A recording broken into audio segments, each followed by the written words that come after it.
Online वाले बच्चों, audio video clear हो तो यस करके बताएं। ऑनलाइन वाले बच्चों, ऑडियो वीडियो क्लियर हो तो यस करके बताएं।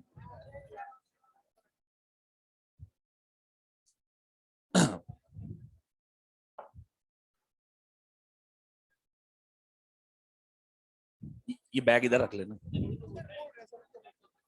अच्छा अच्छा,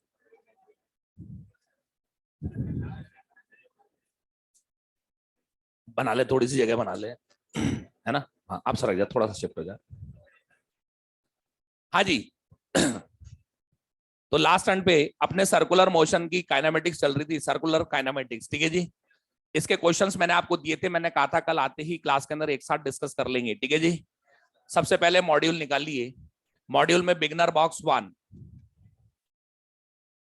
मॉड्यूल बिगनर बॉक्स 1।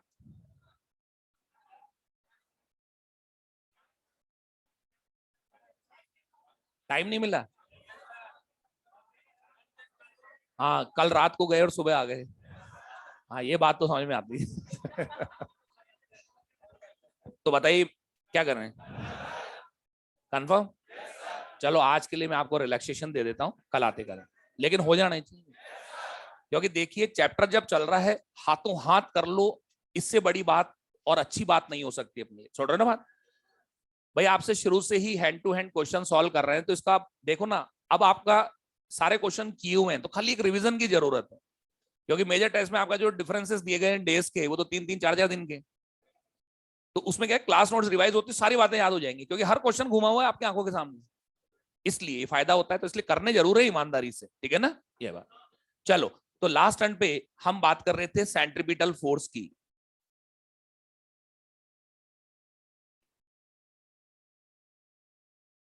ये लीजिए। अब एक बात मेरी बताइए, ये बंद करवाएंगे इसकी। अरे अभी गर्मी के टाइम तो क्यों बंद करवा रहे हो।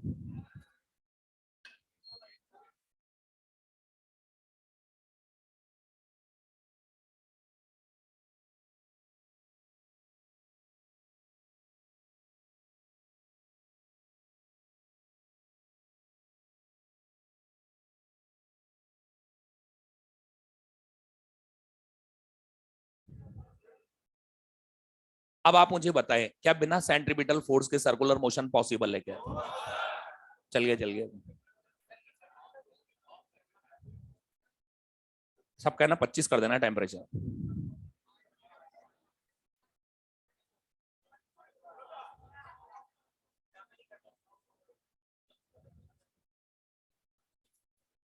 पहले बंद करो, ऑफ करो, फिर ऑन करो।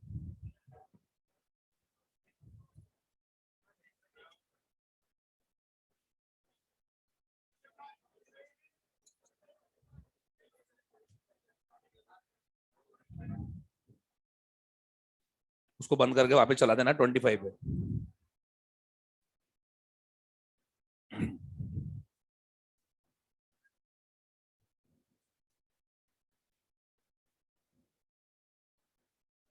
आप तो 25 पे करके आ जाओगे, सुनो मत।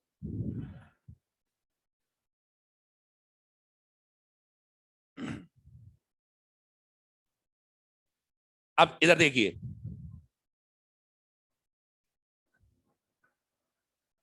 कोई बात, कर दो कर दो। मैं खोल दूंगा।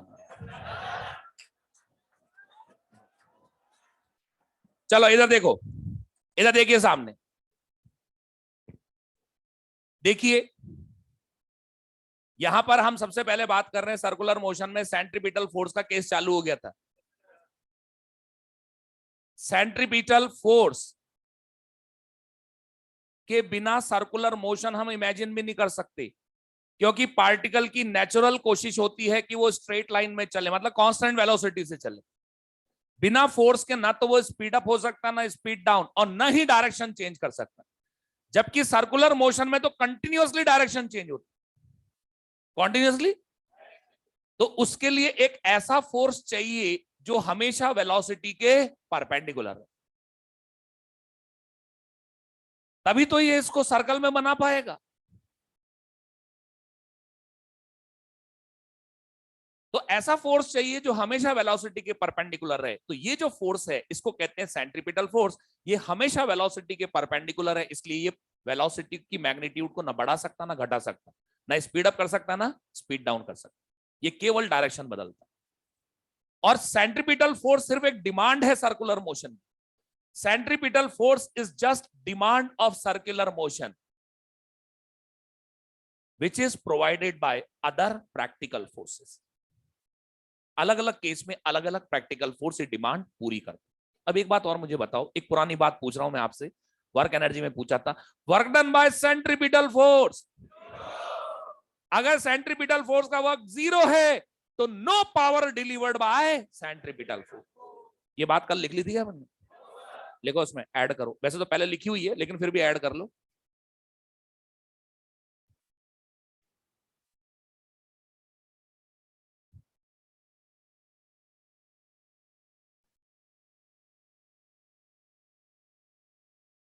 लिखो, no work done by centripetal force, no work done by centripetal force, so no power delivered by centripetal force, so no power delivered by centripetal force, so no power delivered by centripetal। बताओ ये constant है कि variable है? अगर UCM हो तो direction तो change हो ही नहीं है ना। ये बातें अपन कर चुके कल शायद, है ना? हो गई ना सारी बातें?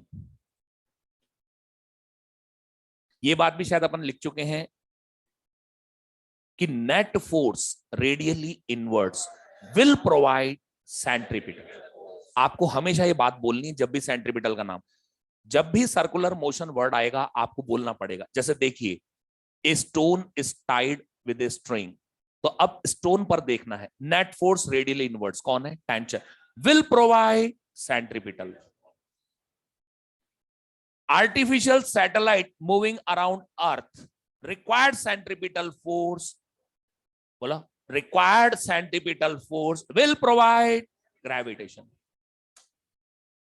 Electron moving around nucleus required centripetal force provided by electrostatic force. सही है बात? ये हमेशा बोलना है अपने, हमेशा बोलना है, ठीक है जी। तो ये हमारी बातें कल हो चुकी थी, एक छोटा सा रिकॉल करा दिया मैंने, ठीक है। एक यहीं पे है ना, सेंट्रीपिटल फोर्स के साथ ही एक शब्द और आता है, सेंट्रीफ्यूगल फोर्स। अब वो क्या चीज होती है उसको भी मैं आपको बता देता हूं, ताकि ये बिल्कुल अलग डिफरेंशिएट रहे, क्लियर कट अलग रहे कि होते क्या है, ठीक है जी। देखिए सेंट्रीफ्यूगल फोर्स होता क्या है, लेकिन उससे पहले मैं कुछ बात करूंगा आपसे, और वो बात ये है कि मुझे बताइए, सर्कुलर मोशन हो रहा है, सर्कुलर मोशन हो रहा है, तो जो पार्टिकल है वो हमेशा एक्सेलरेटेड होता है क्या? हमेशा? Yes, always. कोई हो ना हो, सेंट्रीपिटल तो होगा, सेंट्रीपिटल तो होगा। Circular motion is always accelerated motion, either it is UCM or non-UCM, because centripetal acceleration is always present. Okay? अब ये हमारा सर्कुलर मोशन, ये रहा हमारा ऑब्जर्वर, ओके? ये हमारा पार्टिकल। अब सुनिए, अगर पार्टिकल खुद ही ऑब्जर्वर हो जाए, अब ये नहीं है ऑब्जर्वर, ये पार्टिकल खुद है, particle itself is an observer. Particle कह रहा है मेरा सर्कुलर मोशन मैं खुद ही देख लूंगा, ठीक है जी। सुनिए, now the particle is observer, can you tell me it is inertial और non inertial? Because it is accelerated. कुछ हो ना हो, सेंट्रीपिटल तो जरूर होगा। सही है बात? Since the particle itself in an observer and it is accelerated motion, so it is non inertial frame. ये नॉन इनर्शियल फ्रेम है, तो ये लॉज ऑफ मोशन को अप्लाई नहीं कर सकता, और अगर इसे अप्लाई करना है तो एक स्यूडो फोर्स कंसिडर करना पड़ेगा, इसको एक स्यूडो फोर्स कंसिडर करना पड़ेगा। अब स्यूडो फोर्स की डायरेक्शन इसके खुद के एक्सेलरेशन के अपोजिट। अब मान लो मैंने केस ले रखा है इन केस ऑफ यूसीएम। अब यूसीएम में सिर्फ एक ही एक्सेलरेशन है ना इसको, only one acceleration is acting on the particle which is radially inwards, which is radially inwards। तो बताओ इस पर जो स्यूडो फोर्स लगेगा किधर लगेगा, रेडियली आउटवर्ड्स। और इस स्यूडो फोर्स का मैग्नीट्यूड क्या होता है, mass of the particle and acceleration of frame, acceleration of frame.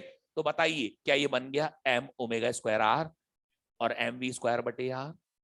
फार्मूले बिल्कुल सेंट्रीपिटल जैसे ही आते हैं, लेकिन इसके पीछे की कहानी क्या है कि स्यूडो फोर्स का मैग्नीट्यूड पार्टिकल के मास और फ्रेम के एक्सेलरेशन के प्रोडक्ट के बराबर होती है, इसलिए सेम बनना है इसमें फार्मूला। सुन रहे बात? जब आप सर्कुलर के क्वेश्चन सॉल्व करना चाहते हैं पार्टिकल फ्रेम से, तो पार्टिकल हमेशा इक्विलिब्रियम में रहे। भाई हम इससे पूछ रहे हैं भाई तेरे को कौन कौन से फोर्स दिख रहे हैं, तो ये कहेगा स्यूडो फोर्स और दूसरा टेंशन। या मैं इससे कहूं तेरे को कौन सा फोर्स दिख रहा है, रेडियल आउट, वो कहेगा स्यूडो फोर्स। फिर मैं उससे कहूंगा तू बाहर क्यों नहीं जा रहा, फिर क्योंकि टेंशन ने बैलेंस कर दिया, टेंशन ने बैलेंस कर दिया। तो ये फौरन कहेगा T equals to m v square बटे आर। और अगर मैं ग्राउंड फ्रेम से बोलूं इस ऑब्जर्वर से, तो ये क्या बोलेगा, ये नाम नहीं लेगा स्यूडो का, ये केवल एक स्टेटमेंट बोलेगा, net force radially inwards will provide centripetal. तो इसकी वजह से भी एक्सप्रेशन वही आया है, सेम एक्सप्रेशन आया है या नहीं, बोलो। तो आप सर्कुलर के क्वेश्चन सेंट्रीपिटल से यानी ग्राउंड फ्रेम से और पार्टिकल फ्रेम सेंट्रीफ्यूगल फोर्स दोनों से सॉल्व कर सकते हैं, लेकिन हम सारे क्वेश्चंस करेंगे सेंट्रीपिटल से, क्योंकि सेंट्रीपिटल वर्ड जो होता है वो जनरल वर्ड होता है। फिजिक्स के किसी भी चैप्टर में अगर कोई पार्टिकल सर्कुलर मोशन करता है तो हम यही बोलते हैं required centripetal force is provided by magnetic force और इलेक्ट्रिक फोर्स। बोलते हैं कि नहीं बोलते, यही वर्ड हम यूज में लेते हैं, इसलिए हम यूज में लेंगे सेंट्रीपिटल फोर्स। हम क्वेश्चन चाहे तो सेंट्रीफ्यूगल से भी कर सकते हैं, लेकिन हम सेंट्रीपिटल से ही करेंगे। और एक बात अच्छी तरह ध्यान रखना, एक बात अच्छी तरह ध्यान रखना, अगर तुम पार्टिकल फ्रेम से सॉल्व कर रहे हो तो सिर्फ सेंट्रीफ्यूगल वर्ड यूज में लोगे, अब तुम्हारे लिए सेंट्रीपिटल मीनिंगलेस है, समझ गए। ऑन द अदर हैंड अगर तुम ग्राउंड फ्रेम से देख रहे हो तो सेंट्रीपिटल वर्ड यूज में ले रहे हो, तो ये एरो मत लगाना भूल के भी, ये नहीं लगेगा। ये दोनों में क्लियर कट डिफरेंस है, दोनों एक साथ मिक्स मत कर देना, मतलब मेरे कहने का मतलब ये सेंट्रीपिटल और सेंट्रीफ्यूगल दोनों को एक साथ मत लगा देना, फिर कहोगे दोनों लग गए तो नेट फोर्स तो जीरो हो गया, ऐसे मत कर देना। सुन रहे ना बात को, ये ठीक है जी, ये बात अच्छी तरह ध्यान रखना है यहाँ पे। तो अब आपको सेंट्रीफ्यूगल का कंसेप्ट समझ में आ गया। कब अप्लाई करते हैं, पार्टिकल फ्रेम, जब हम कहां खड़े हो, पार्टिकल। जैसे आर्टिफिशियल सैटेलाइट चल रहा है, जो एस्ट्रोनॉट बैठा है वो फ्री फॉल में उड़ रहा है, वो मैं उससे पूछूं भाई क्या हुआ तेरे, ऐसे उड़ क्यों रहा है, तेरे पर नेट फोर्स जीरो क्यों रखा है, तो कहेगा सेंट्रीफ्यूगल फोर्स ने ग्रेविटेशन फोर्स को बैलेंस कर लिया, वो ये बोलेगा एस्ट्रोनॉट। अब ग्राउंड वाला क्या बोलेगा, required centripetal force is provided by gravitation force, since there is only force acting on the body, that is gravitation force, so he is in free fall, so effective weight 0। समझ गए बात को, ठीक है जी, समझ आ रही है ना बात। लिखो इसको, centrifugal force,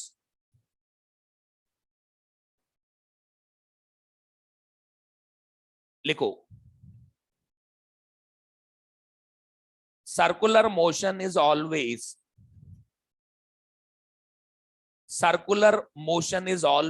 accelerated motion,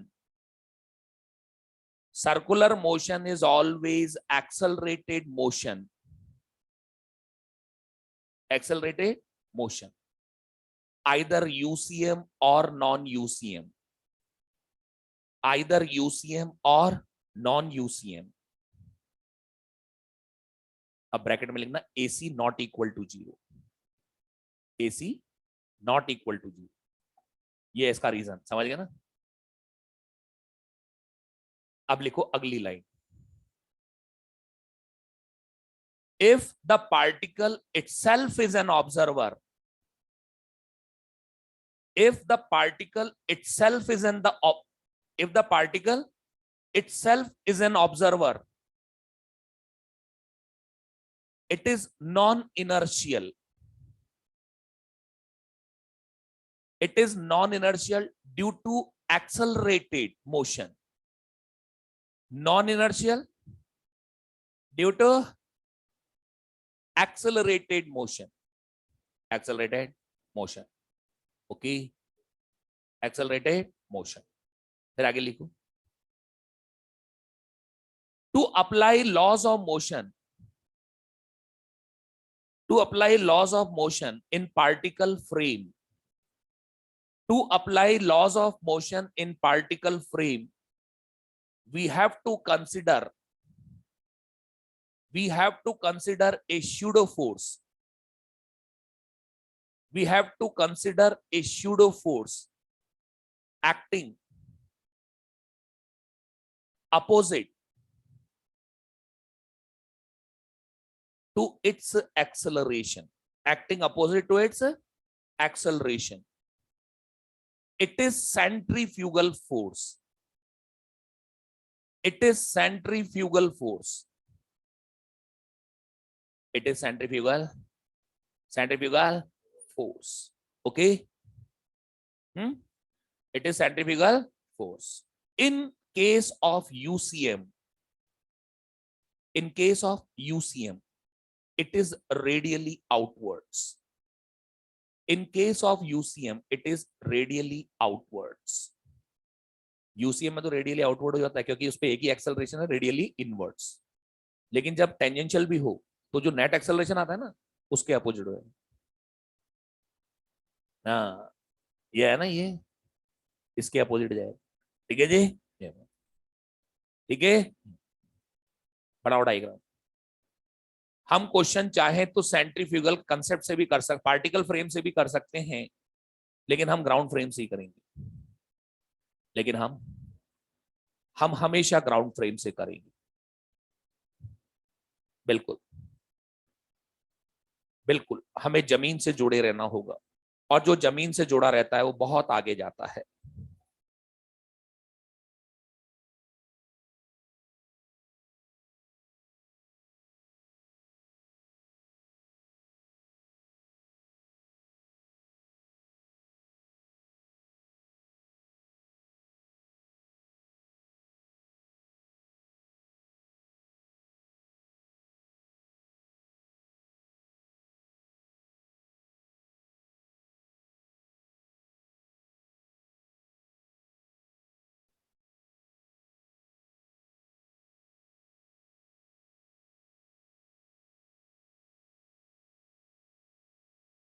note कर लिया नहीं? बिठा दो इसे. बिठा दो ना.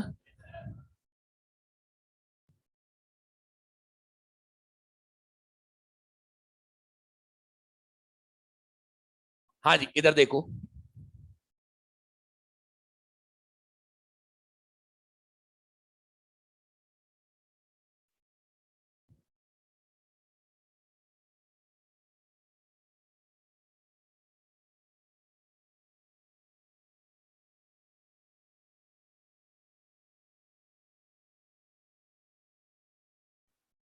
हाँ जी इधर देखिए. अब इसके क्वेश्चन लेते हैं. लिखो, एक क्वेश्चन लिखो. ए particle of mass 10 gram, a particle of mass 10 gram is tied with a 1 meter long string, tied with a 1 meter long string and revolved in horizontal plane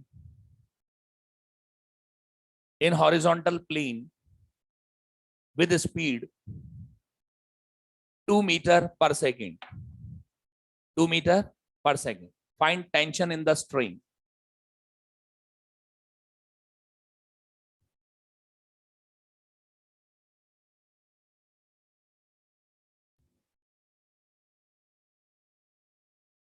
अच्छा इधर देखो, वो ये सिंपल सी बात. ये घूमा, सर्कल पे चल रहा है. आपको तो बस ये ध्यान रखना कि नाम सर्कुलर मोशन आ गया ना, तो रेडियल इनवर्ट्स देखना है आप। भाई इसका जो वेट है एमजी वो तो वर्टिकली डाउन, इसका सर्कुलर मोशन में कोई कंट्रीब्यूशन नहीं, क्योंकि सर्कुलर प्लेन हॉरिजॉन्टल है और ग्रेविटी फोर्स वर्टिकली डाउन, तो इसका तो अभी यहाँ कोई रोल नहीं है सर्कुलर मोशन। किसमें? सर्कुलर। कौन रोल प्ले कर रहा है? टेंशन। तो आपको पार्टिकल पर देखना है, net force radially inverts will provide centripetal, ये बोलना है आपको हमेशा। मास 10 ग्राम हो गया तो 10⁻⁻2 स्पीड हो गई 2 का स्क्वायर बटे 1, क्या ये 0.04 न्यूटन हो गया? अब बताओ अगर ये स्पीड बढ़ाना चालू कर दूं तो क्या टेंशन भी बढ़ने लग जाएगी? क्या एक स्टेज ऐसी आएगी कि टूटने को हो जाएगा? ये अपन कर चुके हैं, ब्रेकिंग स्ट्रेस, याद है ना अपन? ऐसे उसमें भी आता है एनएलएम में भी, कि जो पर्सन है ऊपर चढ़ रहा है मैक्स, याद है ना आपको? ये वो तो रस्सी वाला था, ये मैंने आपको उसमें कराया था m⍵²r, ब्रेकिंग स्ट्रेस में। ब्रेकिंग स्ट्रेस में maximum angular velocity so that the string does not break, याद है आपको ये? चलो आगे बात समझ में, सिंपल सा क्वेश्चन था। अगला देखिए,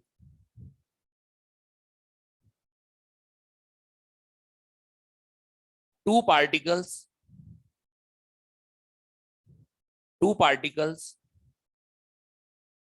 each of mass m are tied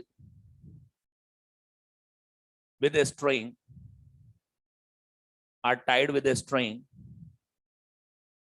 according to the figure,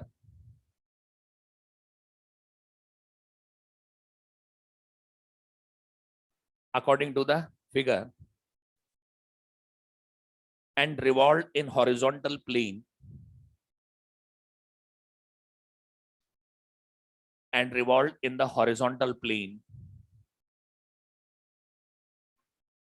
by end O. Horizontal plane by end O, वो O लगा रखा है मैंने point, by end O. Find ratio of tension T1 and T2.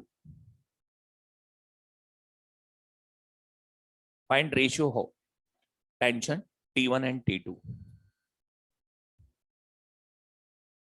देखो इधर देखो, सामने एक छोटी सी बात और मैं कहना चाह रहा हूं यहाँ, इधर देखना बोर्ड पे, सामने देखो, अरे वो तो हो जाएगा, इधर देखो सामने।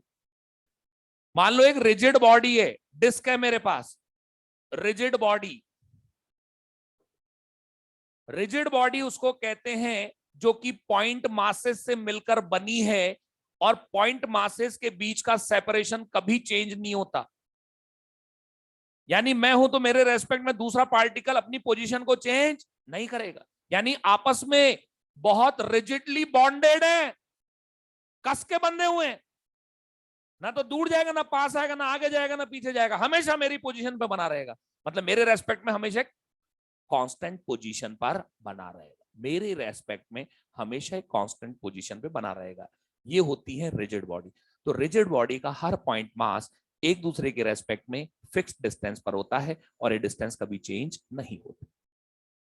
जब ये रिजिड बॉडी रोटेट होती है, जब ये रिजिड बॉडी जैसे डिस्क है, जब ये रिजिड बॉडी रोटेट होती है जैसे ओमेगा से घूम रही है, जब ये रिजिड बॉडी रोटेट होती है तो इसका हर पॉइंट मास पार्टिकल अपने अपने इंडिविजुअल सर्कल पर चलता है। सबके अपने अपने सर्कल्स होते हैं। जैसे मान लो मैं कहता हूं ये पॉइंट मास m1 है, ये पॉइंट मास m2, ये सब अपने अपने सर्कल्स पे चलते हैं।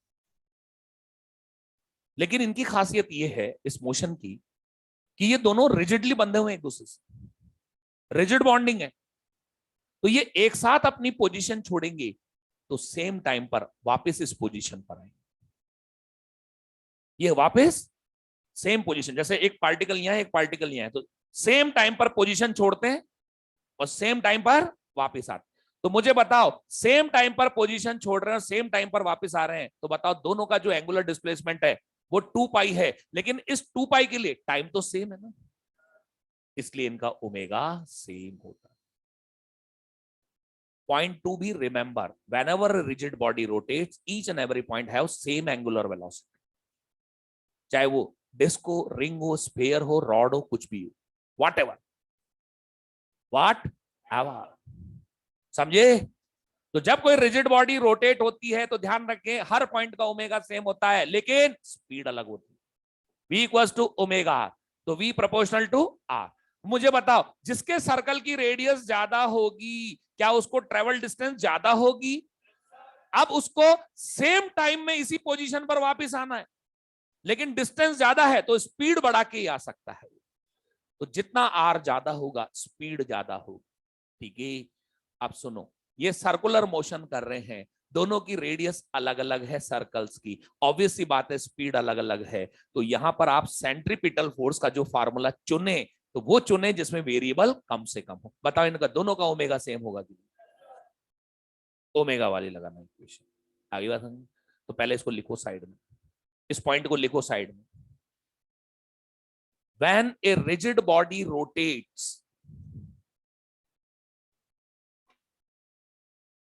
when a rigid body rotates, then angular velocity omega, then angular velocity omega of each point remains same.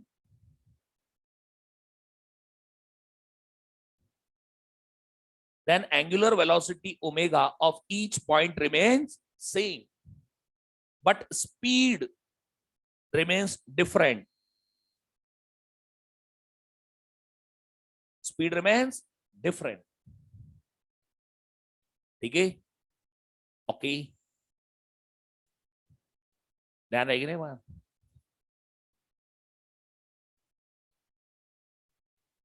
क्योंकि same angular displacement same interval of time में करते हैं, ठीक है ना? अब आप इन पार्टिकल्स पे आएंगे, टेंशंस निकालनी है, तो अब आपको स्टेटमेंट बोलना पड़ेगा मेरे साथ साथ।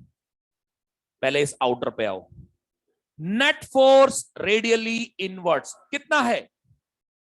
नेट फोर्स रेडियली इनवर्ट्स कितना है?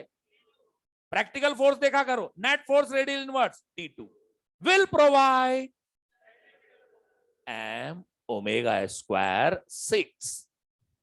इसके लिए तो रेडियस ये होगी ना 6 है। मैंने ओमेगा वाला फार्मूला क्यों चुना, समझ में आ गया ना? वरना वी तो अलग अलग रहता है। ठीक है जी, अब आओ इस पे। नेट फोर्स रेडियल इनवर्ट्स, बताओ इस पे कितने प्रैक्टिकल फोर्स है?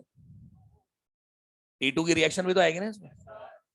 T1 भी है, T2 भी है। बताओ net force radially inwards, radial वाला ही बड़ा मानना हमेशा। हाँ बोलो।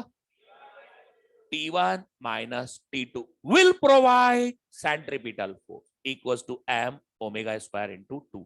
बताओ बेटा, T2 की वैल्यू रख दो तो T1 आ जाएगा ना, m ओमेगा स्क्वायर 8 हो जाएगा ना, और T2 कितना है? m omega square 6। रेशियो बनाइए, क्या ये 4:3 हो गया?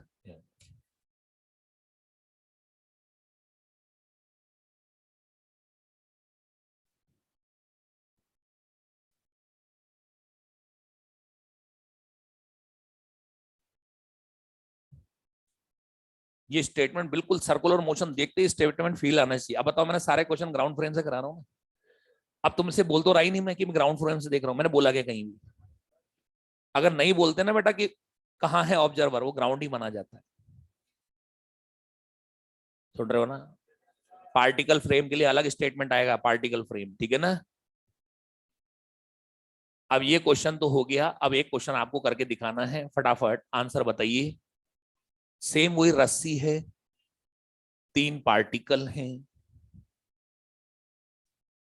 एम एम एम, ये डिस्टेंस एल है, ये डिस्टेंस भी एल है, ये डिस्टेंस भी एल है।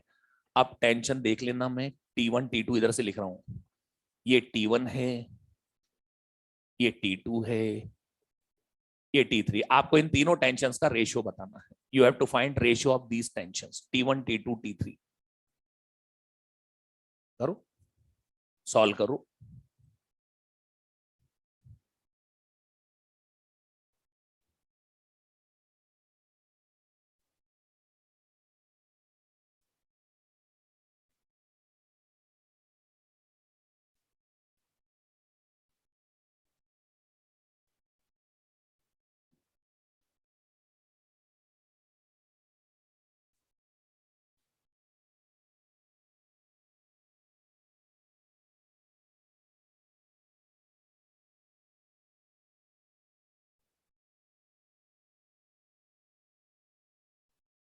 सबसे पहले किस पे कॉन्सेंट्रेट किया तुमने?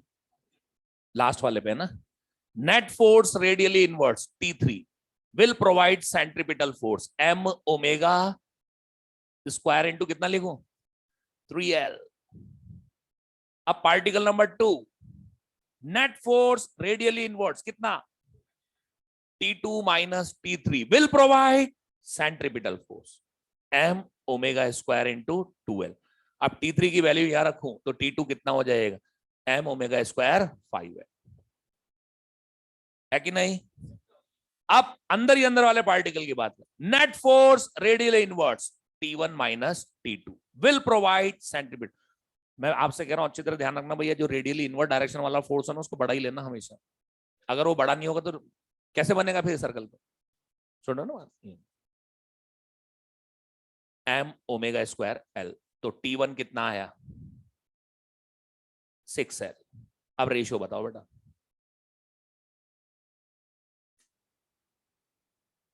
कितना आ गया गुरु? 6:5:3। बाकी तो कट गए ना सर। हाँ जी, इस तरह की प्रॉब्लम्स आएंगी, हो जाएंगी क्या? समझो तो आ गया ना?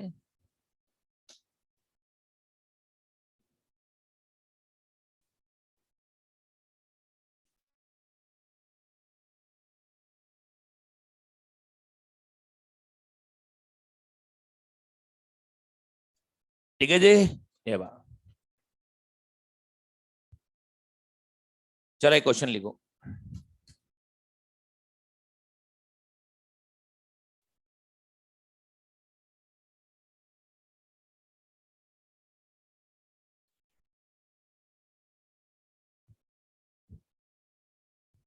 Kinetic energy of A particle,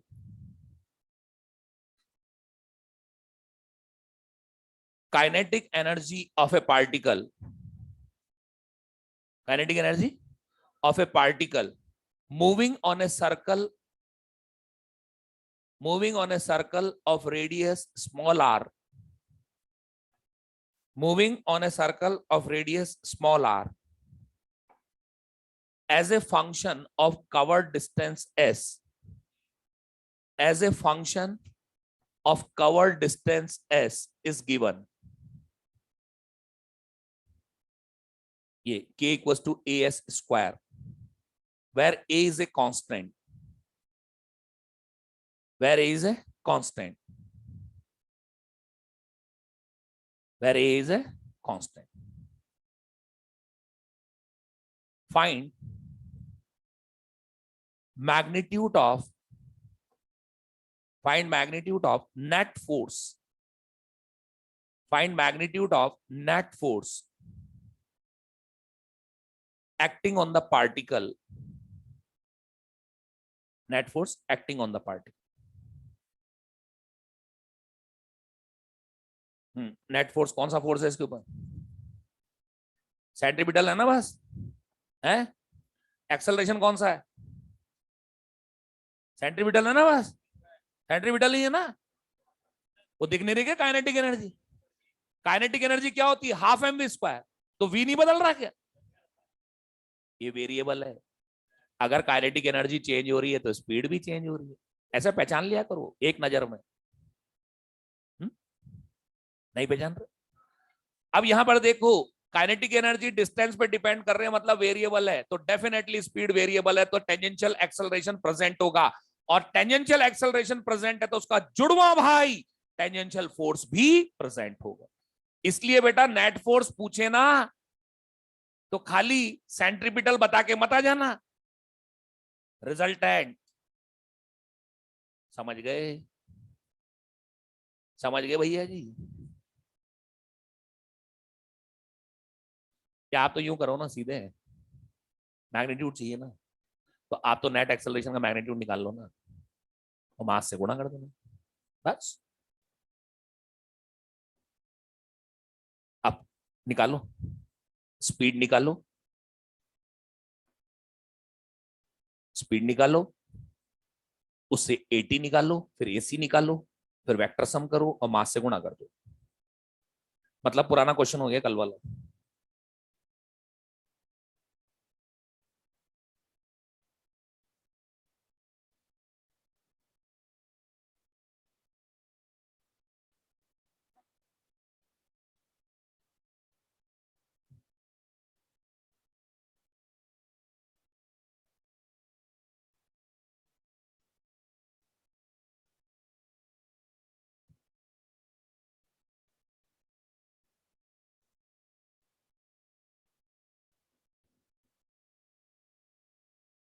अरे इस बी लाने के लिए हाफ एम बी स्क्वायर लिख दो ना इसकी जगह, ए एस स्क्वायर। तो क्या वी हो गया अंडर रूट 2a/m × s। अब बेटा वी एस रिलेशन है तो tangential acceleration v d v by d s से होगा ना। v हो गया अंडर रूट 2a/m × s। अब इसका differentiation, constants can be kept outside the differentiation. s का डिफरेंशिएशन s के रेस्पेक्ट में 1, आपके पास आ रहा है 2a/m × s, स्क्वायर रूट हट जाएगा ना। अब सेंट्रीपिटल एक्सेलरेशन v²/r, तो v² कितना हो गया 2a/m/s²/r। अब मैग्नीट्यूड ऑफ एक्सेलरेशन ले लो, 2a/m/s² प्लस 2a/m/s²/r का होल स्क्वायर। 2a/m है ना, और s भी बाहर आ गया, 1 प्लस s²/r²। अब इसमें से मास हटा दो तो फोर्स हो जाएगा, मास से गुणा करोगे ना।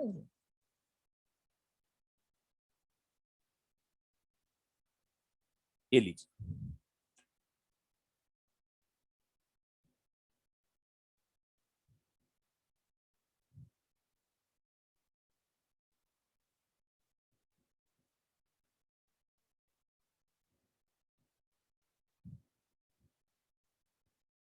ये जितने भी आपकी कॉपी में क्वेश्चंस आ रहे हैं सारे स्टैंडर्ड क्वेश्चंस हैं। मतलब ये पुराने ईयर्स के एग्जाम्स में रिपीटेड क्वेश्चंस हैं।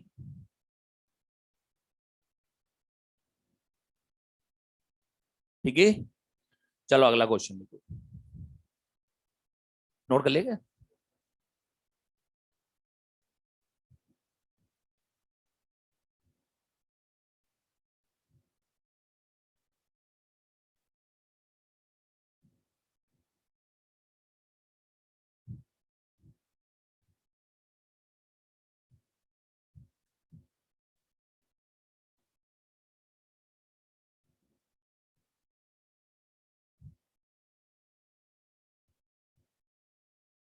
ठीक है जी, बोलो अगला, लिखो, बोलो। A particle is moving on a circle of radius r, small r. A particle is moving on a circle of radius r, small r.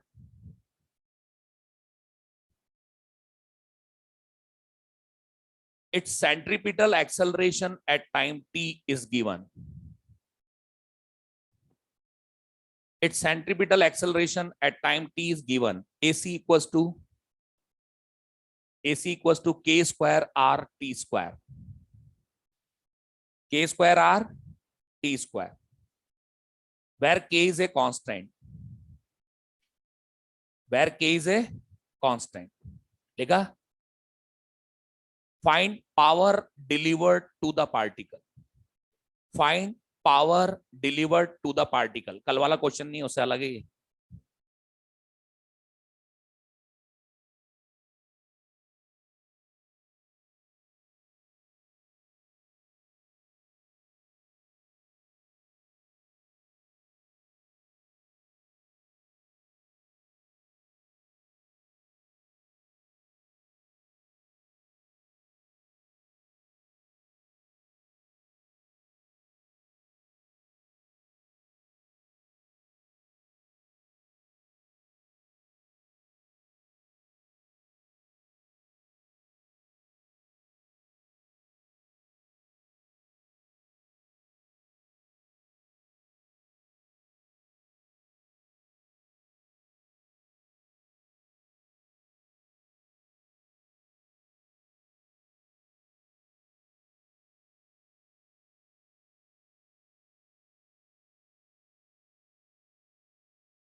हो गया?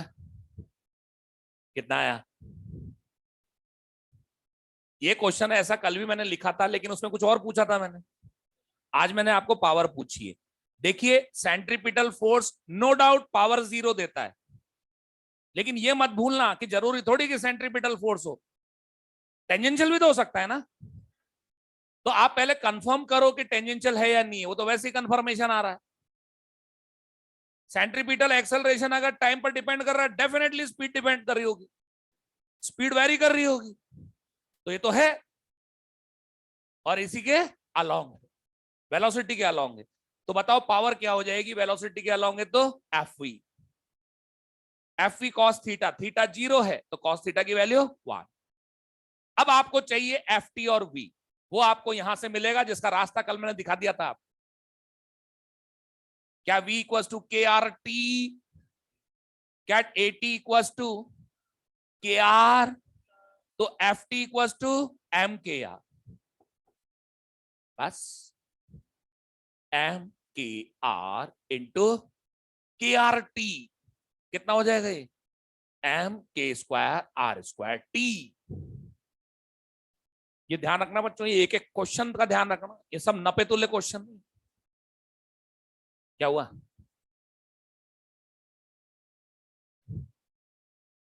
लिख लो मास, लिख लो एम। मास नहीं दिएगा क्या मतलब है? कोई बात नहीं, ठीक है। बताओ बिना मास के पावर होगी क्या? बस भाई, फोर्स है तो मास भी होगा ही सही ना। बस तो अपने मन से लिख देते बेटा, उसमें क्या है। आगे बात समझ में? ये सारे क्वेश्चन मैं कह रहा हूं नपे तुले, इनकी अगर इन्हीं की प्रैक्टिस कर लोगे ना, इनके बाहर नहीं रहे आपका क्वेश्चन। ठीक है, चलो हो गए, समझ में आ गए? समझ में तो आ गया ना भैया?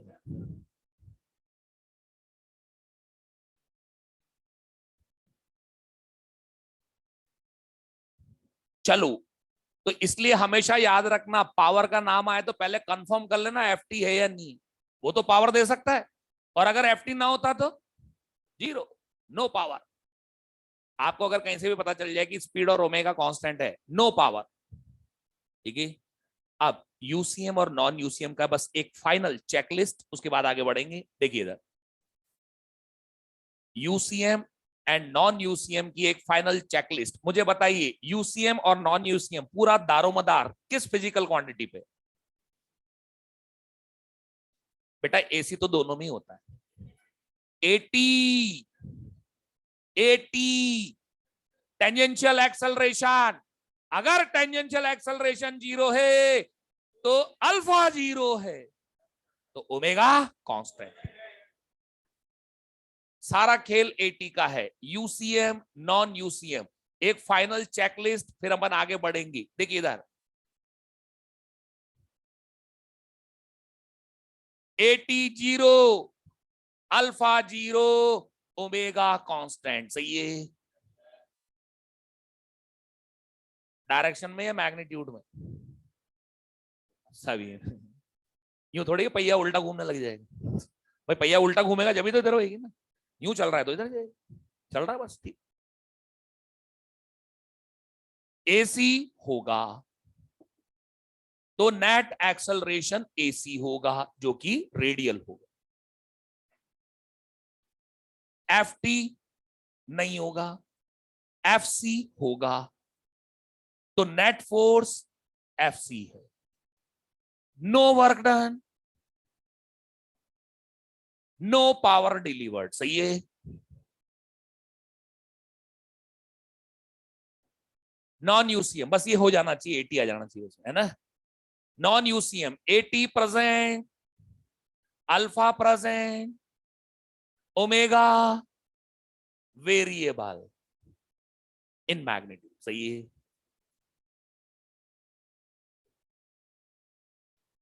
एसी तो अभी भी है, net acceleration a t plus AC,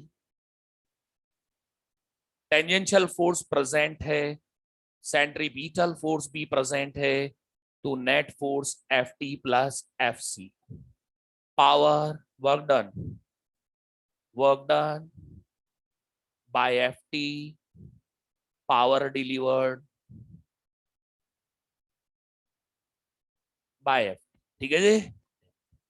ये final checklist UCM non UCM, कई बार इनका जिक्र हुआ है, अब एक साथ लिख दिया मैंने इनको। ठीक है जी।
ठीक है, अब लिखो examples of UCM.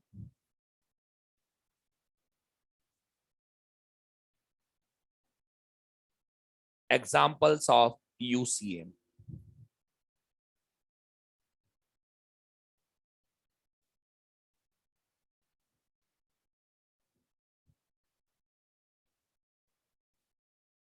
Examples of UCM. सबसे पहला लिखो कोनिकल पेंडुलम।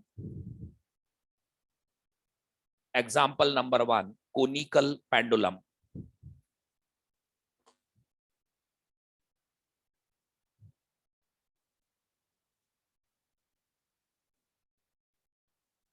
देखो ये पेंडुलम है, इसके साथ एक मास पार्टिकल अटैच कर दी। इसकी लेंथ में कैपिटल एल ले रहा हूं। देखो अगर मैं इसको साइड में एक छोटा एंगुलर डिस्प्लेसमेंट देके छोड़ दूं तो ये टू एंड फ्रो मोशन करे, तो ये कहलाता है सिंपल पेंडुलम। यही है सिंपल पेंडुलम। यहां पर हम ऐसे नहीं चला रहे, हमें सिंपल पेंडुलम से मतलब नहीं है। हम क्या कर रहे हैं, इसको पकड़ के ऐसे गोल गोल घुमा। इसको अगर अपन गोल गोल घुमाएंगी तो होता क्या है, due to property of inertia of direction ये सीधे जाने की कोशिश करे। अपन किसी बस में बैठे हो और बस एक टर्न पे आती है तो due to property of inertia of direction हमारी बॉडी बाहर की तरफ जाती है। मतलब वही नेचुरल फिनोमिनल टेंडेंसी, हम स्ट्रेट लाइन पे जाने की कोशिश करते हैं, टेंजेंशियल जाने की कोशिश करते हैं। लेकिन यहां पर ये जो इसका बॉब है ये तो रेडियली बाहर जाने की कोशिश कर रहा है due to property of direction, due to property of inertia of direction. लेकिन ये बंधा हुआ धागे से, तो धागा इसको जाने नहीं देता। अब तुम जितनी स्पीड बढ़ाते जाओगे उतनी इसकी भागने की टेंडेंसी बढ़ेगी, तो ये और बाहर हट जाएगा। तो आप देखोगे इसका मोशन एक कोन की तरह होगा। देखो इस तरीके का हो जाएगा।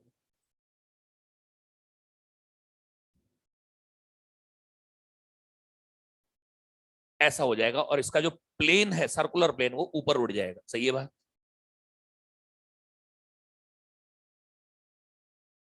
ऐसे चल रहा है, समझ रहे हो बात? ऐसे घूम रहा है।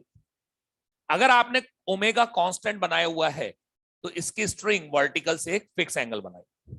अगर आपने ओमेगा बढ़ाया तो due to property of inertia of direction फिर आगे भागने की कोशिश करेगा, लेकिन फिर रुक जाएगा,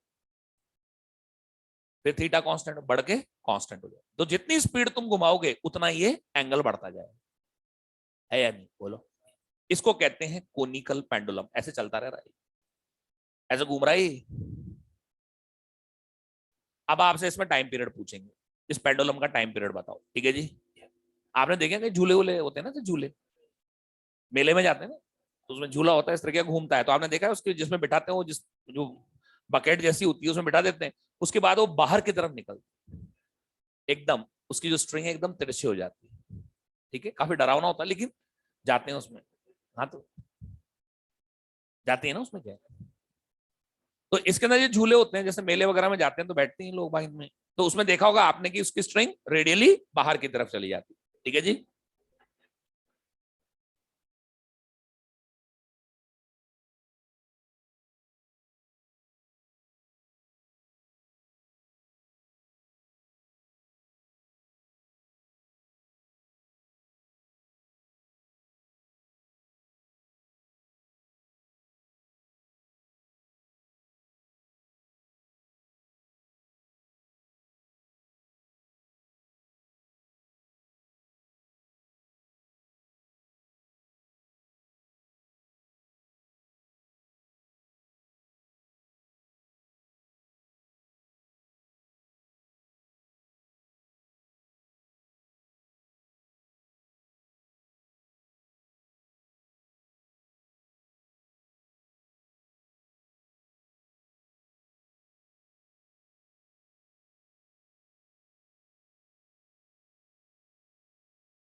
देखिए बात कुछ भी हो, कुछ भी हो बात, यहाँ पे कोनिकल पेंडुलम, लेकिन ये पार्टिकल है तो सर्कल में ना, सेंट्रीपिटल फोर्स चाहिए कि नहीं चाहिए, बिना सेंट्रीपिटल फोर्स के सर्कल पे रह ही नहीं सकता। तो देखिए इधर इस पर अपन फोर्स देखते हैं कौन कौन से प्रैक्टिकल फोर्स है।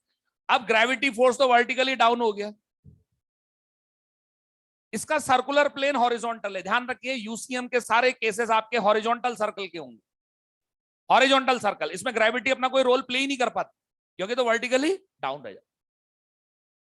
और कौन है, टेंशन, ये दो प्रैक्टिकल फोर्स है, तो ये तो दे नहीं रहा है इसको सेंट्रीपिटल फोर्स, क्या टेंशन दे रहा है, हाँ, लेकिन उसका कंपोनेंट, तो फौरन इसको कंपोनेंट्स में तोड़ें, ये angle theta, T cos theta, और ये टी साइन। अब बताओ रेडियल डायरेक्शन में कौन है, विल प्रोवाइड सेंट्रीपिटल फोर्स, लेकिन ध्यान रखना इसके सर्कल की रेडियस अलग आएगी, ये थोड़ी है रेडियस, इसकी लेंथ एल है, ये थोड़ी है आर है, तो आपको लिखना है required centripetal force is provided by tension. अब इसमें क्या टाइम पीरियड पूछते हैं, इसलिए आपको लिखना है एम ओमेगा स्क्वायर आर।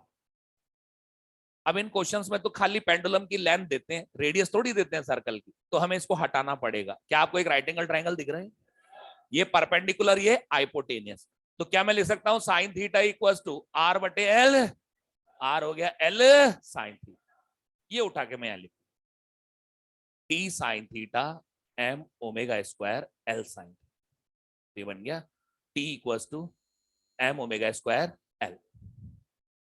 एक तो ये, और दूसरा कंपोनेंट क्या कर रहा है, एम जी को बैलेंस, तो T cos theta is balancing M G. अब टाइम पीरियड चाहिए, डिवाइड कीजिए, टी से टी कट गया, तो ओमेगा स्क्वायर इक्वल टू आपके पास आ गया under root g by l cos theta, यही आएगा ना, है भाई, ये आएगा ना, टी से टी तो कट ही गया, अब यहां पर अपने को टाइम पीरियड चाहिए, तो ये बन गया 2 पाई/√L cos θ/g। ठीक है, सिंपल पेंडुलम जैसे ही फार्मूला है, लेकिन इसमें है L cos θ। थीटा स्ट्रिंग का वर्टिकल से बना एंगल।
तो कोनिकल पेंडुलम में सिंपली सर्कल में ये देखना है कि भाई देखो ग्रेविटी फोर्स डाउनवर्ड्स हो गया, टेंशन का कंपोनेंट सेंट्रीपिटल फोर्स देगा, तो हाथों हाथ हैंड ऑन द स्पॉट बन जाता है। और वैसे भी तो ध्यान रह जाएगा, तो 2 पाई/√L/g, और एल के साथ आ गया L cos θ।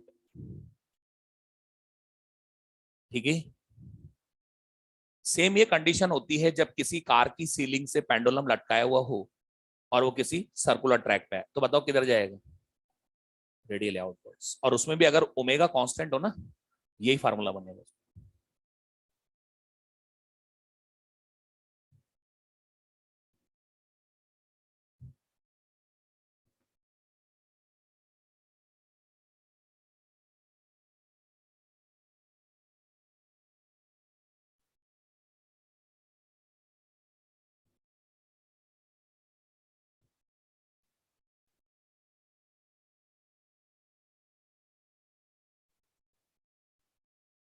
ठीक है जी, ये सर्कुलर ट्रैक पे आ गई ना, बस जैसे सर्कुलर ट्रैक पे आएगी तो किधर जाएगा पेंडुलम? Radially outwards. लिख दो इसमें, और सेम यही यही फॉर्मूला लगेगा टाइम पीरियड का, अगर थीटा आपको दिया है क्वेश्चन।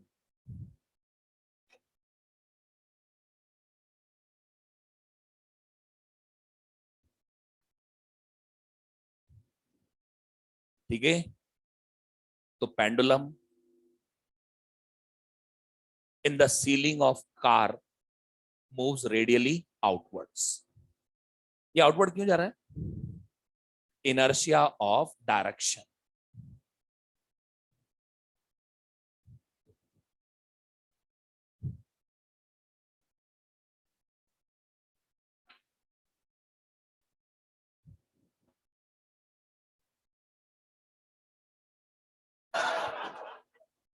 तो ड्राइवर नहीं है ना उसमें।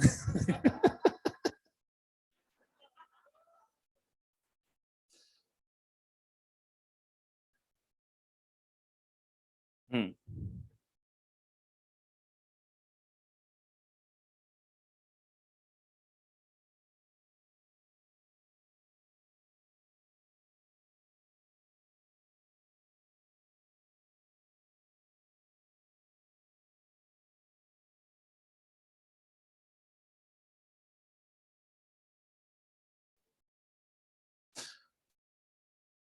सेम केस इसमें भी लिख देना, पेंडुलम आउटवर्ड्स, क्यों कहते हैं ना, रेडियली आउटवर्ड्स।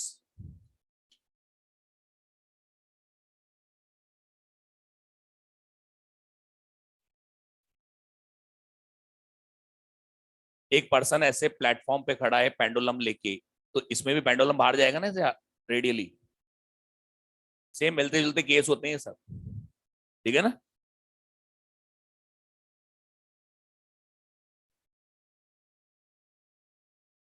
पर इनमें सर्कल्स की रेडियस ध्यान रखना, यहां से लेके यहां तक। ठीक है ना? हालांकि अपने को तो थीटा से मतलब है, कौन सी रेडियस आ रही है सर्कल। ठीक है भाई।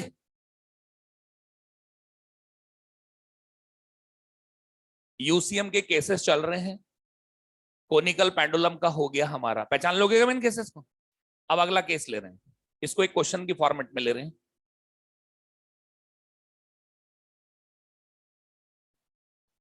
बोलो, लिखो। A coin of mass small M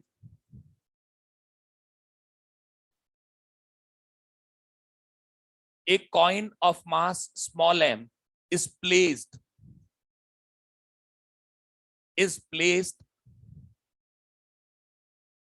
on a gramophone record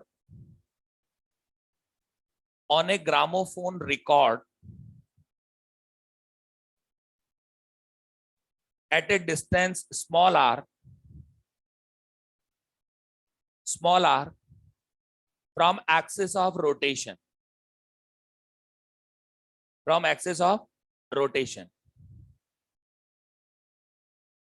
if coefficient of static friction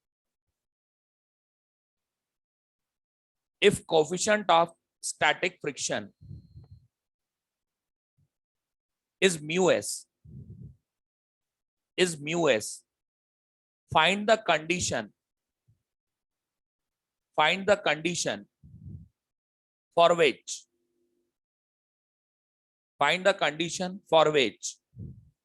the coin does not slip.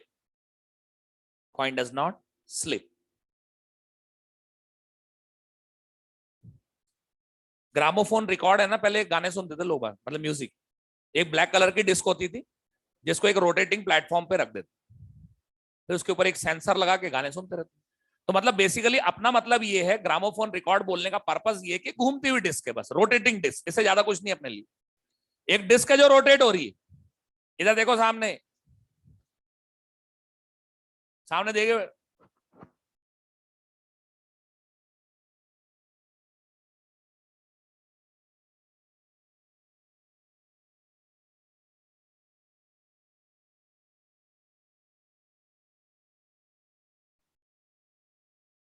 ये ग्रामोफोन रिकॉर्ड है, ये इसकी एक्सिस ऑफ रोटेशन है, ठीक है।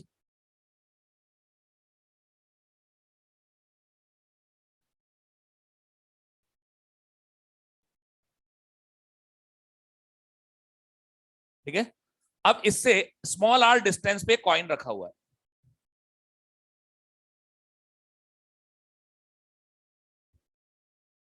अब क्वेश्चन ये कहता है कि ग्रामोफोन रिकॉर्ड से स्लिप ना होने का, देखिए ग्रामोफोन रिकॉर्ड तो घूमेगा ओमेगा एंगुलर वेलोसिटी से। जब ग्रामोफोन रिकॉर्ड रोटेट करना स्टार्ट करेगा तो ये कॉइन भी इसके साथ रोटेशन स्टार्ट करेगा, लेकिन due to property of inertia of direction it will try to move radially outwards. वही कोनिकल पेंडुलम वाली, सब एक जैसे चलता है इनमें, ठीक है ना। अगर कॉइन फ्रेम से देखो तो कौन ले जाना चाहता है इसको बाहर? बस बस नाम मत लेना उसका। देखो इधर, हाँ सेंट्रीफ्यूगल, क्योंकि हम उससे कर ही नहीं रहे ना, अभी तो हम ग्राउंड फ्रेम से कर रहे हैं। देखिए इधर, as gramophone starts rotating, the coin also starts moving and tries to move radially outwards due to property of inertia of direction. ये बाहर निकलने की कोशिश करेगा, ऐसे रखा है ना कॉइन, ऐसे बाहर भागेगा, निकल जाएगा फिर रेडियली आउटवर्ड्स, बाहर स्लाइड होने की कोशिश करेगा, ठीक है जी। अब मुझे बताइए, अगर ये रेडियली आउटवर्ड जाने की कोशिश कर रहा है तो क्या रिलेटिव मोशन होने की टेंडेंसी हो रही है? अगर रिलेटिव मोशन होने की टेंडेंसी है तो क्या फ्रिक्शन आ जाएगा?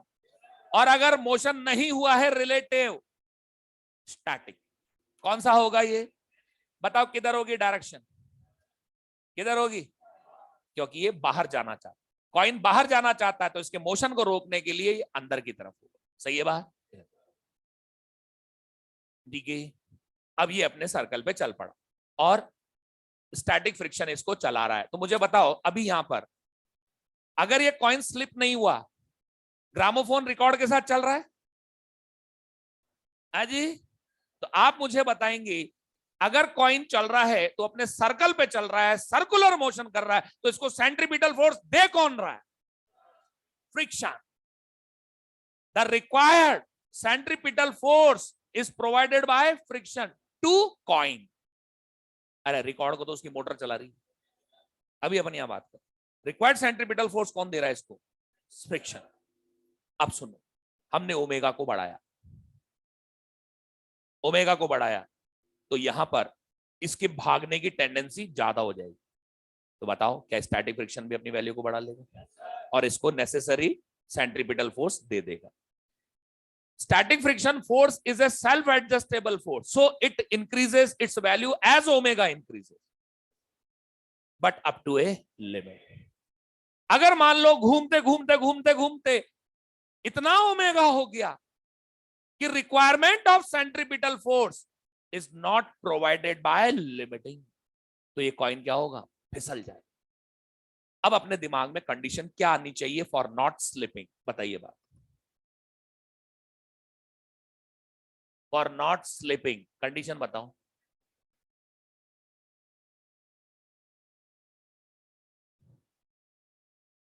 कंडीशन क्या बनेगी? पहली कंडीशन भाई आपको याद नहीं है बेटा, अपन जब फ्रिक्शन के क्वेश्चन करते थे कंडीशन ही तो बनाते थे ना, फिसलने की कंडीशन। बोलो क्या बोलते? आप यूं कहोगे लिमिटिंग से जज होती हैं सारी चीजें, कंडीशन हमेशा लिमिटिंग से बनती। Required centripetal force should be equal to less than limiting. Required centripetal force should be equal to less than limiting. अगर रिक्वायरमेंट एक्सीड कर गई लिमिटिंग को, अगर ये बड़ा हो गया तो ये स्लिप हो जाएगी। रिक्वायरमेंट बड़ी हो गई तो स्लिप हो जाएगी। समझ गए बात को? ये कर तो कंडीशन यहां पर बनी है। आप तो बस अपने को पता है बेटा, तब की बात कर रहा हूं मैं। मैंने एक ही बात बोलता था हमेशा कि लिमिटिंग बड़ा रहना चाहिए, बस ना फिसलने की कंडीशन। लिमिटिंग हमेशा बड़ा रखो और जो भी फोर्स उस पर लग रहा है वो छोटा रहना चाहिए, यही बोलता था ना मैं। तो कौन चाहिए यहाँ? एम ओमेगा स्क्वायर आर, जो कि लिमिटिंग के बराबर है, उससे छोटा रहना चाहिए।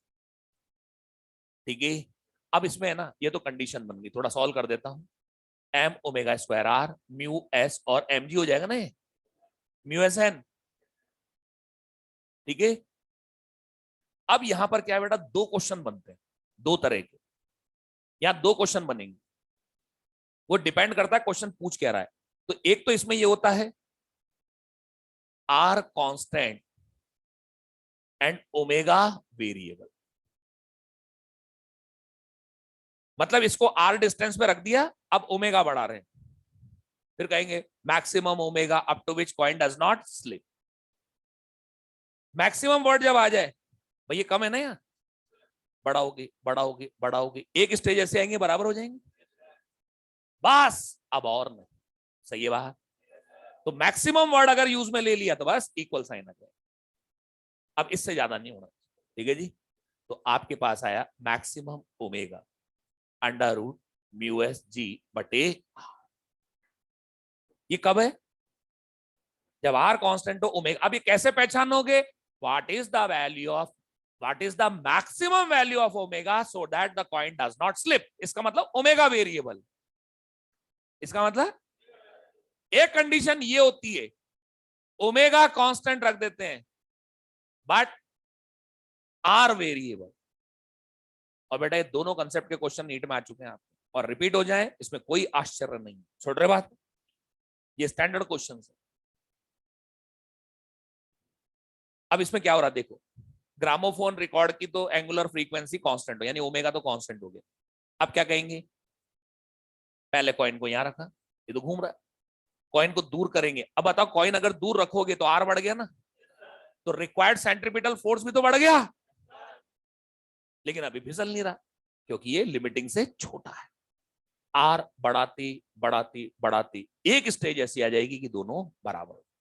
अब उससे ज्यादा अगर कर दिया तो क्या रिक्वायर्ड सेंट्रीपिटल फोर्स लिमिटिंग से बड़ा हो जाएगा, कॉइन स्लिप हो जाएगा। तो अब आपसे कहेंगे up to what maximum distance coin can be placed. तो मैक्सिमम अगर वर्ड आ जाए तो यहां क्या लगेगा, equal. Equal to less than है ना, तो ओमेगा स्क्वायर आर मैक्सिमम।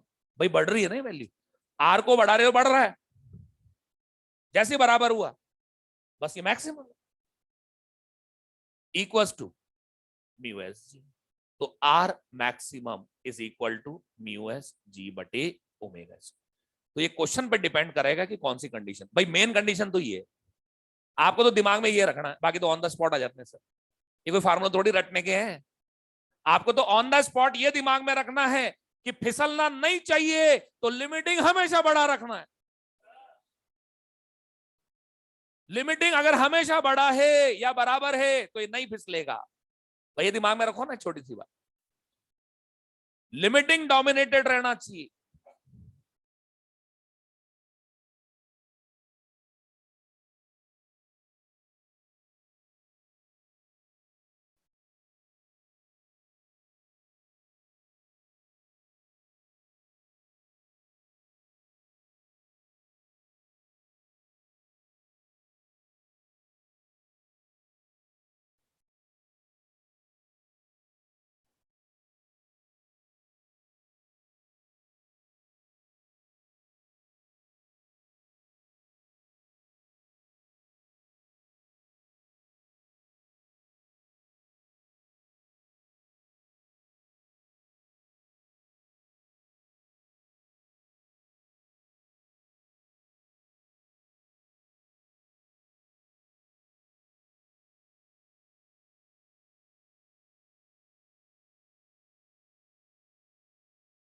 लिख दिया? अरे कंडीशन समझ में आएगी क्या आपको? कर लोगे? कर लोगे ना क्वेश्चन?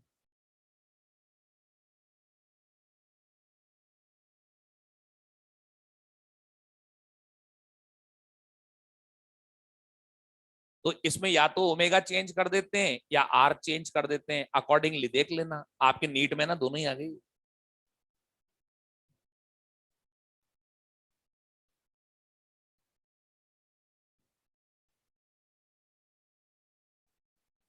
पहचान लोगे इनको?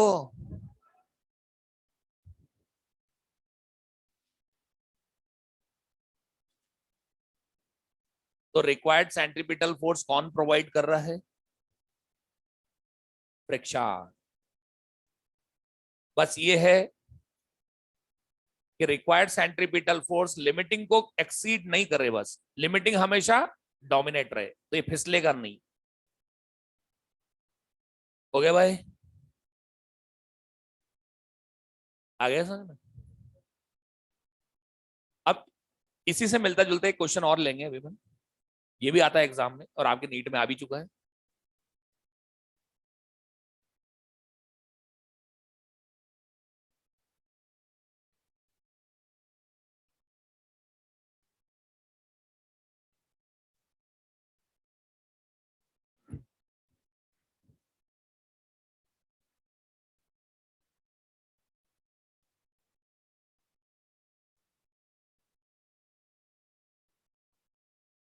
आज हो गए?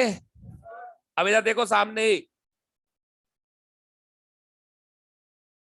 एक अम्यूजमेंट पार्क्स में एक ड्रम होता है, इस तरीके से ड्रम, ड्रम ही होता है बड़ा सा, रोटर बोलते हैं इसको, रोटर। ये एक वर्टिकल एक्सल के ऊपर माउंटेड होता है, वर्टिकल एक्सल पर माउंटेड होता है इस तरीके से।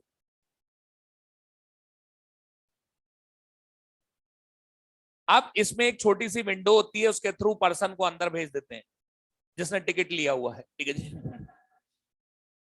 हाँ तो उसी को भेजेंगे ना।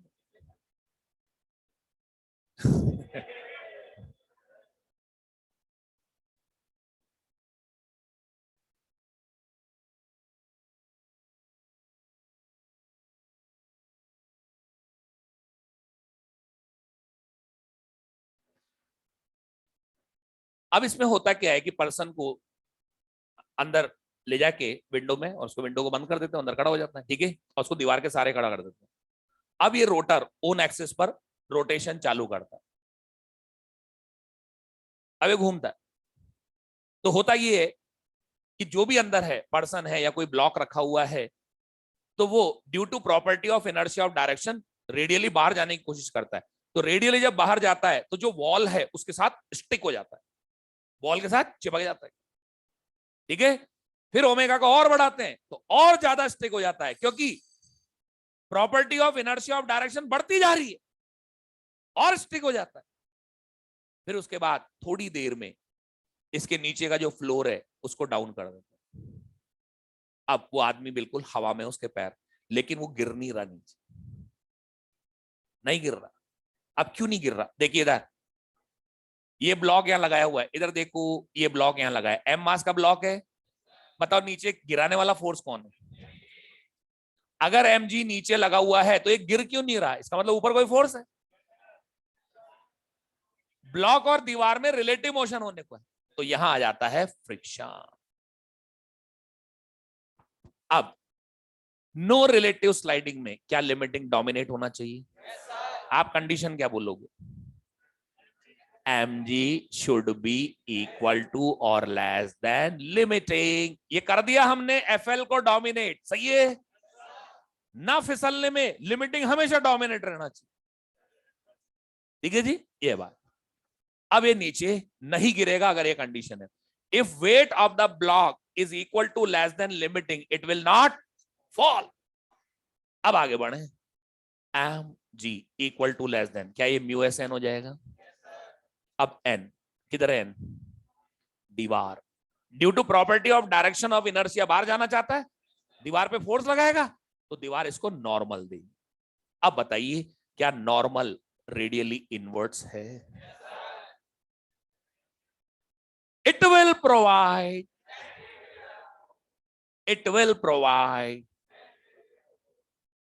M omega square r. M से एम कट गया।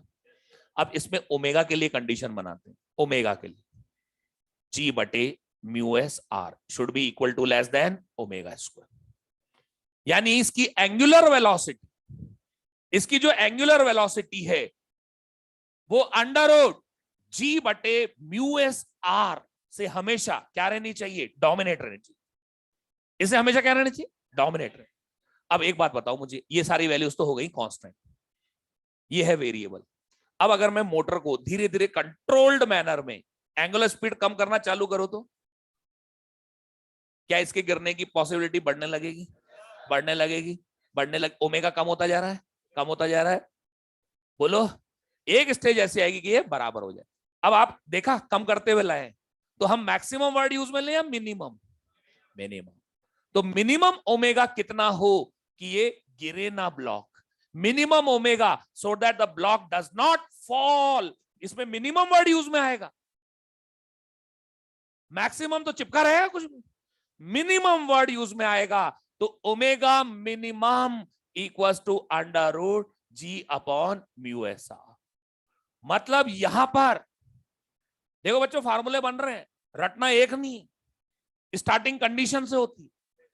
कौन चलाना चाहता है, कौन रोकना चाहता है, बस ये ध्यान रखने। और अगर नहीं चलना है तो लिमिटिंग डोमिनेट रहेगा। ठीक है जी, ये बात। अब देखो इधर, ये मिनिमम है, इतने ओमेगा से तो चलना चाहिए। अगर ओमेगा इससे कम कर दिया तो, अगर ओमेगा इससे कम कर दिया तो लिमिटिंग फ्रिक्शन छोटा रह जाएगा, वेट बड़ा हो जाएगा, वेट डोमिनेट हो जाएगा। वेट क्या होगा? डोमिनेट, और ये स्लाइड कर जाएगा। ठीक है जी। तो अगर आदमी को चिपकाए रखना है तो इतना ओमेगा तो रखना ही होगा। अगर उस ब्लॉक को चिपकाए रखना है दीवार से तो इतना ओमेगा तो होना ही चाहिए। समझे? समझ में आएगा? ये आपके नीट में आया होगा क्वेश्चन, आ चुका है ये तो है, स्टैंडर्ड एग्जांपल से। ये नहीं आएंगे तो फिर क्या आएगा? ठीक है ना? लिखिए, लिखिए रोटर, लिख दो इसमें रोटर। लिखो इसमें find minimum value of angular velocity, find minimum value of angular velocity so that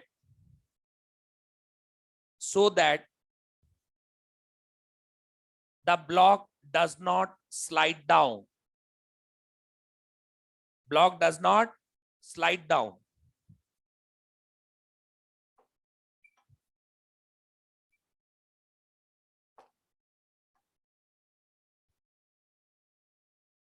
so that the block does not slide down.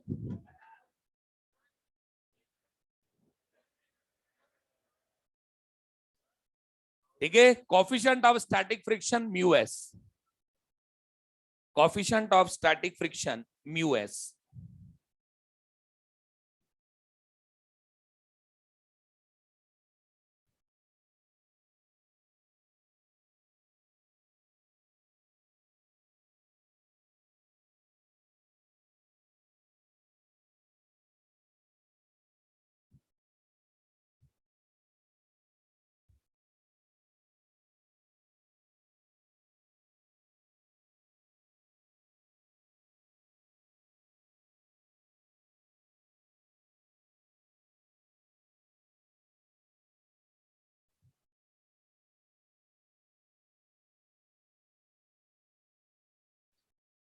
एक वो आपने देखा माउथ का कुआं,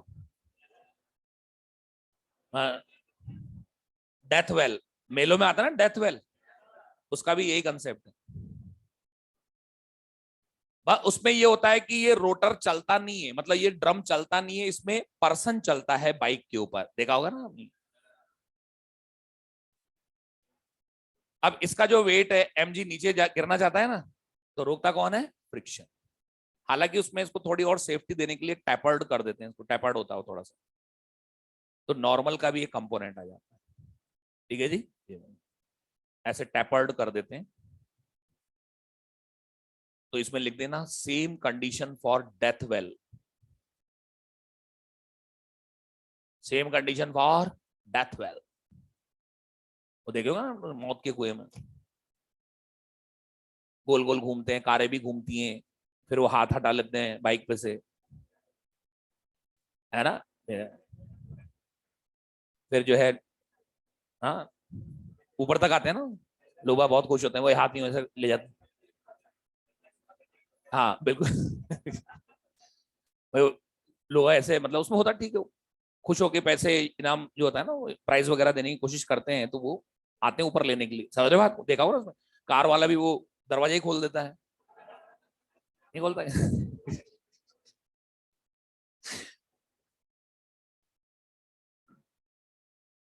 ये उसमें भी होता है, सर्कस में नहीं होता है, वो बड़ा से ग्लोब में घुमाते, बाइक घुमाता है ना, वर्टिकल हॉरिजॉन्टल घुमाता है कि नहीं घुमाता वो। तो इसमें लिख देना same case in death well, same case in death well.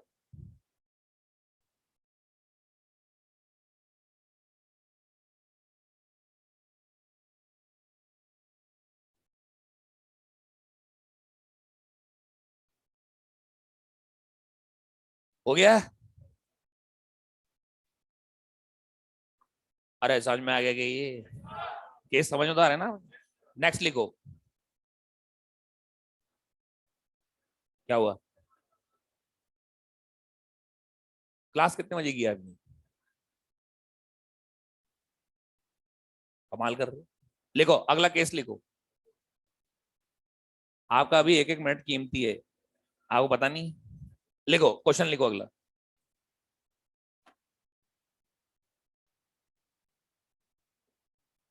N incompressible in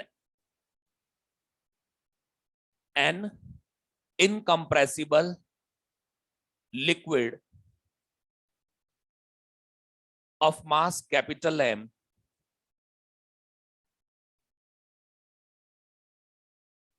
is completely filled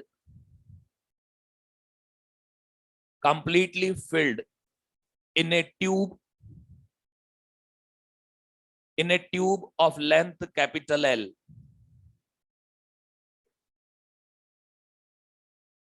capital L, okay. Now it is rotated,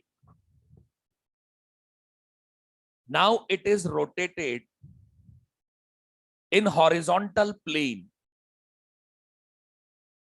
Now it is rotated in horizontal plane about one end,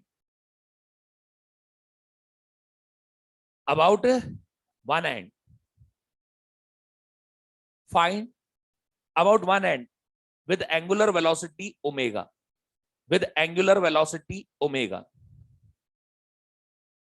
find force on the other and.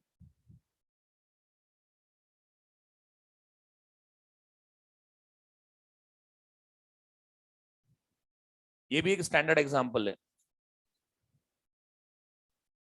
देखो इधर देखो,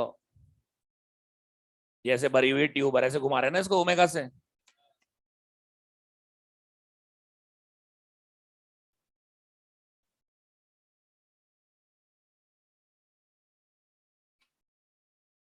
देखो इसके अंदर क्या चक्कर है कि हर एक के ऊपर सेंट्रीपिटल फोर्स की रिक्वायरमेंट सेम नहीं है, क्योंकि हर मास पार्टिकल इसका अलग अलग डिस्टेंस पर है। इस पर अलग होगा, इस पर अलग होगा, है ना। अब मुझे चाहिए टोटल, तो due to property of inertia of direction ये मास पार्टिकल बाहर जाने की कोशिश करेगा, ये दीवार पर फोर्स लगाए। ये मास पार्टिकल भी बाहर जाने की कोशिश करेगा, लेकिन इसका लगाया हुआ फोर्स पहले से कम होगा। कम कम कम कम कम, सुन रहे बात। तो हर मास पार्टिकल की एक्सिस ऑफ रोटेशन से डिस्टेंस अलग अलग होने की वजह से फोर्स भी अलग अलग होता है। तो अब क्या करें, तो हम क्या करते हैं, कंसिडर करते हैं to be made up of small mass particles each of mass dm and length dx, और एक्सिस ऑफ रोटेशन से इसकी डिस्टेंस है x। अब बताओ इसका एक्सर्टेड फोर्स कितना होगा। नहीं तो बाहर जा रहा है ना, ये एक्सर्टेड फोर्स बाहर की तरफ कितना होगा, जितना इसका सेंट्रीपिटल फोर्स हो। जो रिक्वायरमेंट है सेंट्रीपिटल फोर्स की उतना ही फोर्स बाहर लगाएगा। भाई सेंट्रीपिटल फोर्स उतना ही देगा ना जितना ही बाहर जाने की कोशिश कर रहा है। df equals to dm omega square x। Okay, अब dm को लिख सकते हैं total mass upon total length into length. Linear density को गिवन लेंथ से मल्टीप्लाई कर दो, मास आ जाता है ना, ओमेगा स्क्वायर x। ओके, अब नेट फोर्स चाहिए, तो क्या हर मास एलिमेंट का लगाए हुए फोर्स का सम कर लूं मैं। इंटीग्रेशन क्या कर दूं, इंटीग्रेशन df। ओके, जीरो से लेके f। तो ये वाला तो जीरो ही लगा रहा होगा ना, m/l omega square x dx integration zero से l हो गया। f equals to m/l omega square x square by 2। Limit चढ़ा दो जीरो से, कितना आ रहा है अभी, m omega square l by 2। ये इसका फोर्स हो गया, ये इसका फोर्स हो गया। अब एक बात बताऊं जी, क्या ये फोर्स लीनियरली वेरी कर रहा है, तो इनिशियल प्लस फाइनल बटे दो। एवरेज फोर्स से भी कर सकते, वो तो बात बता रहा हूं, होता ऐसे है, लेकिन अब ऐसे मत करना, इंटीग्रेशन से नहीं, अब एवरेज से करोगे, इनिशियल प्लस फाइनल बाय, या ऐसे भी मत करो, ऐसे नहीं, ऐसे नहीं। इधर देखो, क्या मैं यहां पर पूरे मास को एक पॉइंट पर कंसंट्रेट कर सकता हूं, the entire mass is concentrated over here. अब इसकी डिस्टेंस कितनी होगी एक्सिस और l/2, अब तो कर सकते हैं। तो इसका हो गया सेंट्रीपिटल फोर्स कितना, m ओमेगा स्क्वायर l/2। ऐसे करना, वैसे नहीं। समझ गए ना बात।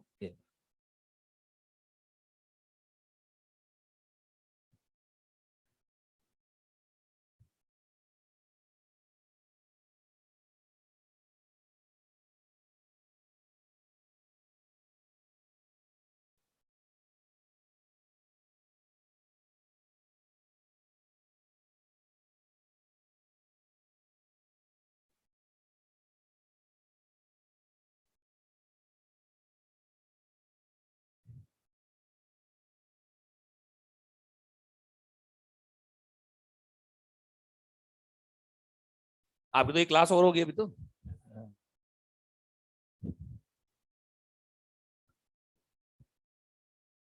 आज ही हो गए कि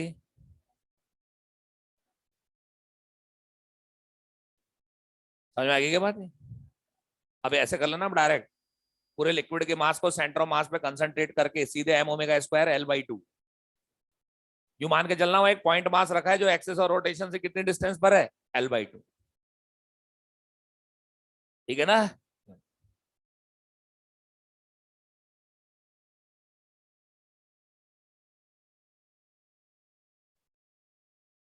भाई इसके जो स्टैंडर्ड एग्जांपल्स है वो तो पता रहना चाहिए ना।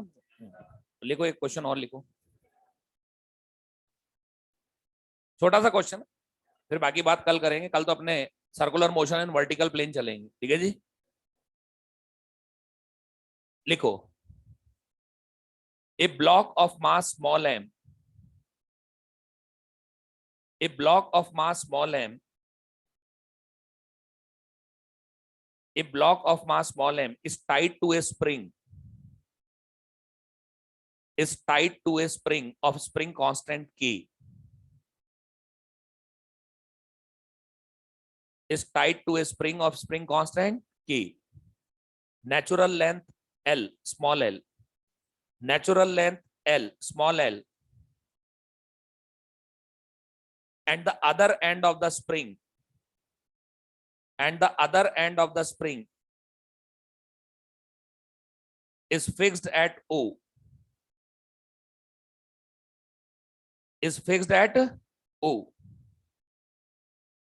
If the block moves in a circular path,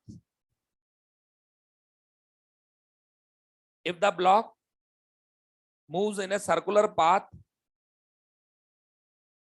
on a smooth horizontal surface, on a smooth horizontal surface with constant angular velocity omega, with constant angular velocity omega, find elongation, find elongation in the spring,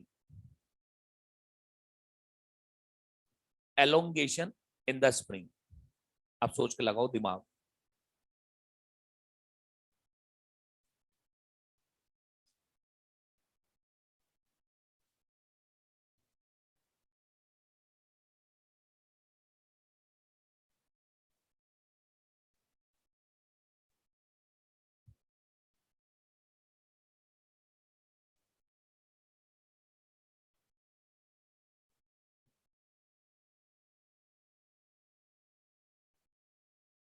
मैं ऊपर से देख रहा हूं, ये drone view, okay. ये O point पे बंदा है, इसका वन एंड, ये स्प्रिंग हो गई, ये अपना ब्लॉक हो गया। अभी अपन ड्रोन व्यू ले रहे हैं, ऊपर से देख रहे हैं अपन, या टॉप व्यू। अब ये ओमेगा एंगुलर वेलोसिटी से घूम रहा है, कितने से घूम रहा है ये, ओमेगा, ओमेगा एंगुलर वेलोसिटी से घूम रहा है। तो एक बात तो मुझे बताइए कि इसकी नेचुरल लेंथ एल है, तो due to property of inertia of direction बाहर जाने की कोशिश तो करेगा नहीं। अगर ये बाहर जाने की कोशिश करेगा तो स्प्रिंग खींचेगी, स्ट्रेच नहीं होगी। कौन सा फोर्स आएगा, spring force. Let the elongation is x, so spring force will be kx, the spring force will be kx. Now let me know, now let me know which force is directed radially inwards, will provide। बस हर question की एक ही कहानी है, सही है बात। बस ये ध्यान रखना, final radius of the circle l plus x, बस अब तो सॉल्व हो जाएगा भाई, इतना सा तो क्वेश्चन है। l प्लस एक्स, बाकी तो सॉल्व हो जाएगा बेटा। kx equals to m omega square l plus m omega square x, x equals to m omega square l बटी k minus m omega square, यही आ रहा है ना।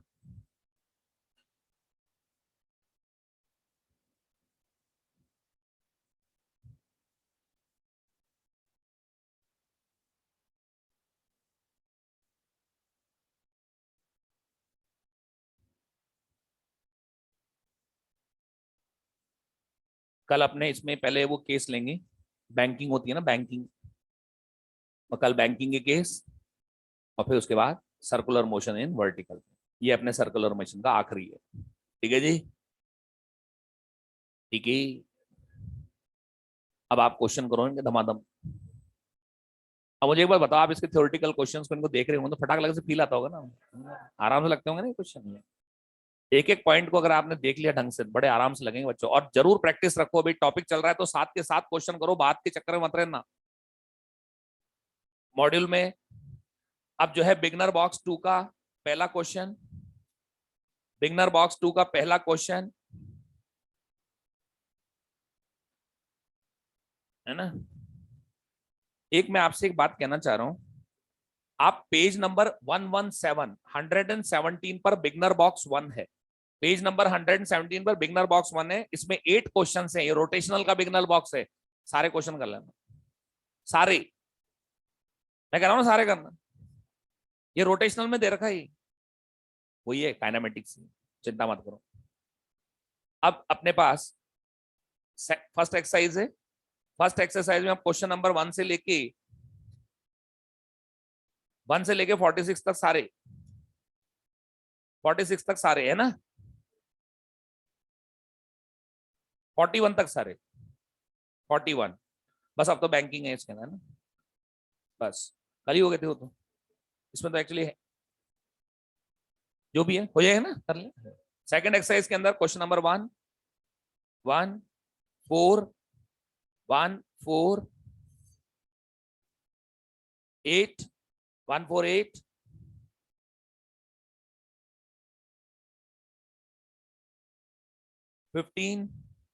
17, ठीक है। थर्ड एक्सरसाइज में थर्ड क्वेश्चन, थर्ड एक्सरसाइज में थर्ड क्वेश्चन। ओके, बाकी बात अगली क्लास में।